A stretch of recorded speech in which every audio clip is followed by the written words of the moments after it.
Pinabulaanan ng Philippine Drug Enforcement Agency ang akusasyon ng isang vlogger na nakialam umano si First Lady Liza Marcos sa isang anti-drug operation sa Muntinlupa.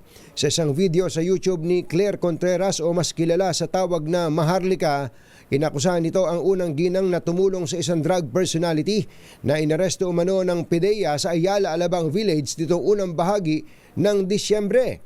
Pero sa pagsasaliksik ng PIDEA, lumabas na walang anumang record ng operasyon ang PIDEA o alinmang law enforcement agency sa Ayala, Alabang nitong buwan ng Disyembre. Kilala si Maharlika. Dadagdagan ko lang to, Yuel, ng konti. Kilala ang wanted na si Maharlika bilang isang pro-Marcos vlogger noon bago naging isang matinding kritiko ng administrasyon at taga-suporta ngayon ni dating Pangulong Rodrigo Duterte at VP Sara Duterte. Naharap din ang naturang vlogger sa patong-patong na reklamo ng cyber libel mula kina dating Senator Kiko Pangilinan, PCSO Chief Mel Robles at iba pa.